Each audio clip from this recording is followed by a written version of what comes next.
Thank you so much for having me here today. My name is Adam Gutierrez, also known as Mr. Gutierrez, Mr. G, really on most days just as Mr.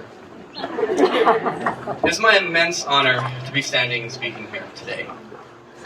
I promise I'm not going to make this speech about me. Like the work of all good teachers, I'm going to be student-centered here. But I have to say that this is a huge full-circle moment for me. See, most of the students that are graduating here today were part of the first class that I ever taught as a teacher. I vividly remember those first weeks as I prepared to teach New Mexico history, U.S. history, and hip-hop history. And more specifically, I remember having a nervous breakdown that Sunday before school started, only to be found crying in the fetal position by my good friend and fellow teacher, Keaton.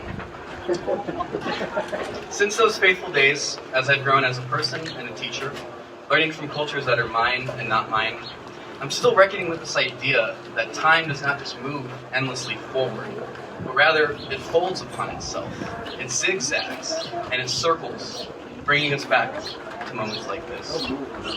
You see, I thought I was doing a horrible job as a teacher.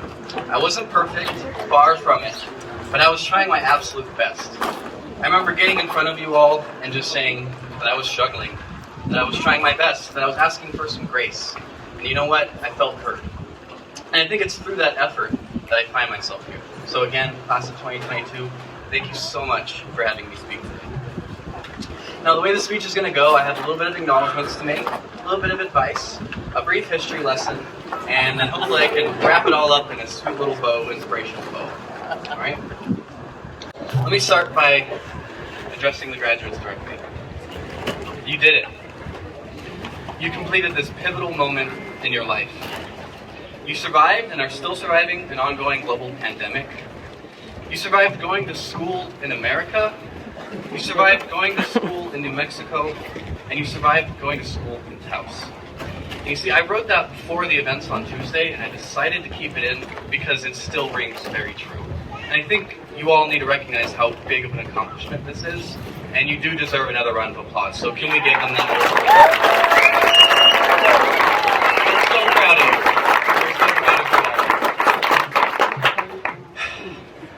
Savor the taste of your triumphs today.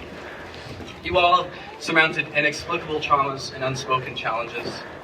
You're all needed as we do the work to make this world a better and more just place to be.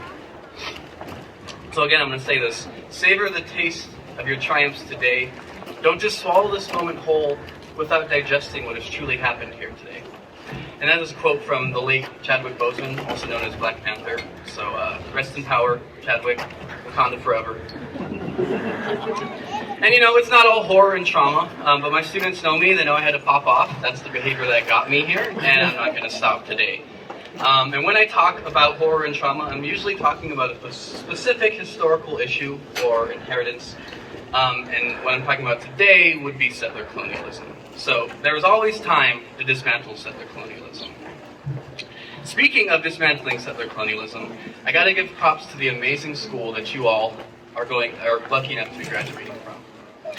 The staff over at Vista Grande works so hard to provide a quality education and a loving learning environment where we truly did try to teach the whole student. My mission as a teacher, in alignment with teaching all of you, the whole student, was to let you and hopefully help you understand and critically analyze your world and your community and find an authentic voice within that. I hope that you feel I achieved that to some degree. I also want to mention those who are not here today, either the ones we've lost or the ones who just couldn't make it. We honor you, we remember you, we love you, and we miss you. And to those students who are not graduating today, they're not failures. You see, we desperately need to reassess what it means to succeed in school in a system that asks us educators to cater to some while also asking us to ignore others, often who need the most support, guidance, and money. Each year, I make a habit of recognizing how wonderful it is to graduate, while also grieving for the students who are on a different timeline. And lastly, I want to thank all the family members whose sacrifices contribute to all of your successes here today. It truly does take a whole community to prepare the young folks for the adult world, for the real world, whatever that is. And if you ask me, you're already living in the adult world.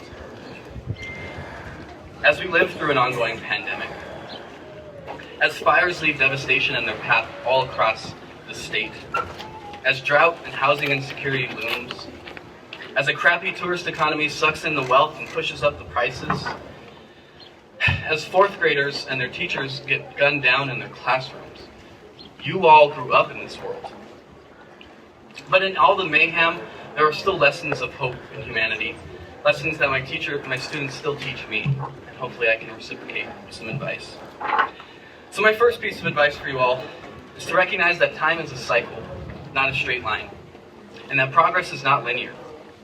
You will have setbacks, and those setbacks are necessary for your growth and learning. And I know this idea of time being cyclical is not a new idea, I'm not offering a new idea. What I want to reiterate here is how liberating it is to view time in this way.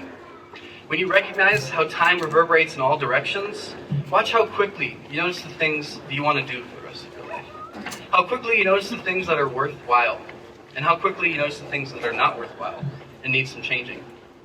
On the topic of change, my second piece of advice for you all is be willing to be changed through the work. Now, I'm not talking about your careers or your vocations and even your day jobs. That can be a part of it. But when I say the work, I mean the work that is needed to make this world a better and more safe place to be. My third piece of advice, and don't take this personally, maybe, seek good therapy. Now, I know this is easier said than done. There are wait lists, there are discussions to be had about historic barriers around race and class and gender. Still, seek good therapy. Everyone needs mental health care. You don't have to be going through something or mentally ill or in crises to seek therapy. Everyone needs that extra support. And you know what? Not every therapist is going to be the right one. Still, keep looking.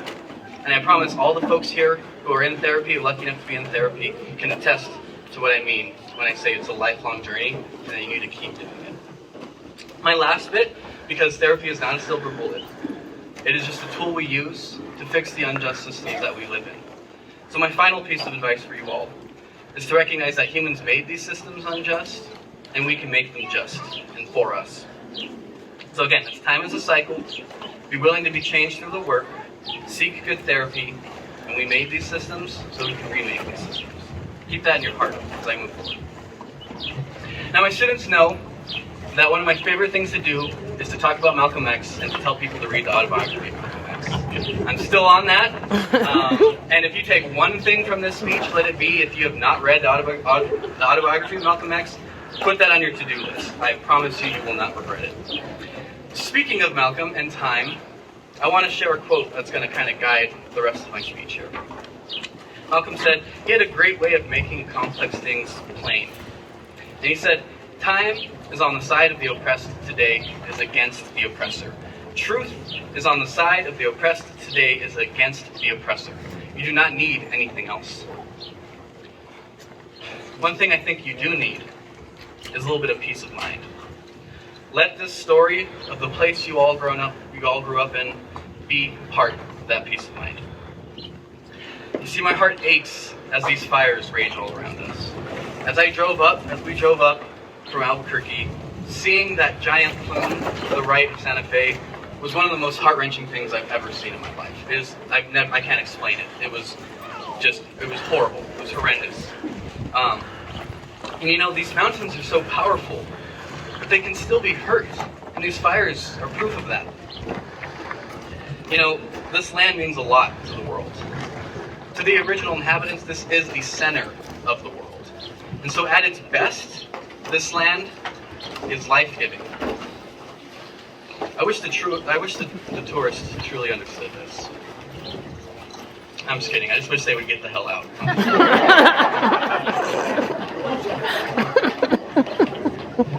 But seriously, it's a beautiful land, but it's rugged.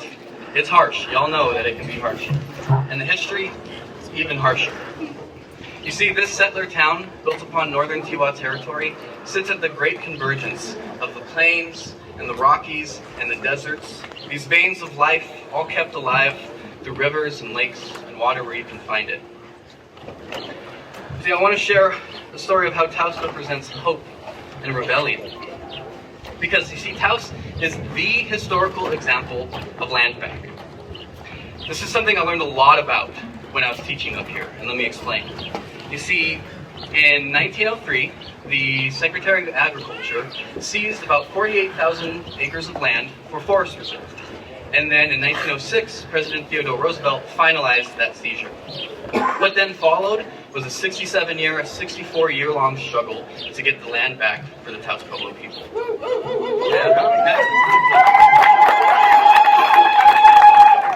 So 67 years later, on December 15th, 1970, Tricky Nixon signed a public law returning the land to the Taos Pueblo people.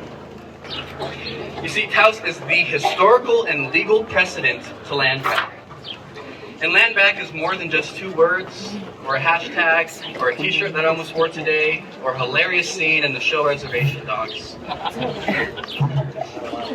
Land back is a real movement in an effort to save our world. So to quote the Red Nation and their book, and yes, I do walk around with this book in my pocket everywhere. To quote the Red Deal, Indigenous Action to Save Our Earth, land back strikes fear in the heart of the settler. But as we show here, it is the soundest environmental policy for a planet teetering on the brink of total ecological collapse. The path forward is simple. It's decolonization or extinction, and that starts with land back. Further, according to research done by the World Bank, while making up only 6% of the world local population, Indigenous people protect 80% of the world's remaining biodiversity. Like I said, people made these systems unjust, and we can make them just for us. Now, in the congressional hearings leading up to that moment in 1970, there were a lot of dissenting opinions. Many senators feared that it would set a dangerous precedent. You know, giving back the land to which it was wrongfully taken to the people it's rightfully owned. What a novel idea. One of the dissenting opinions from the senators basically goes like this. This is part paraphrase, part direct quote. He says, all right, wait, we know that the history of land squabbles in New Mexico between Indians and Spanish has gone on for a long time. But if we give this land back, then substantially every acre of our public domain could be threatened to a claim to ancestral right. To which I say, 52 years later, you're goddamn right it does. So I say this story to demonstrate just how much power this land holds historically. I want to remind you the power you all have growing up in this place. Change can come from here. And you know how I know? Because it's happened before. The folks that grow up here are strong and determined and ready for something different. I have the utmost courage that you all will continue to grow and to change and to make mistakes and to learn and to be a part of the better and just future that is coming. You see, tourists made this world unjust. Humans made this world unjust, and we can make it just together. As long as the tourists get out of the way. Seriously, I'm going to keep hammering that point. But seriously, I want you to feel powerful. I want you to feel proud. I want you to feel like you're part of something greater, like I do now. So I'm going to leave you with a quote from the poet Maya Angelou. And she said, I've learned that people will forget what you said. People will forget what you did. People will never forget how you made them feel. I hope I made you feel challenged. I hope I made you feel seen. I hope I made you feel loved. I hope I made you feel like you could accomplish things that you never dreamed possible, because that's how you all made me feel. Again, thank you so much, class of 2022, for having me here.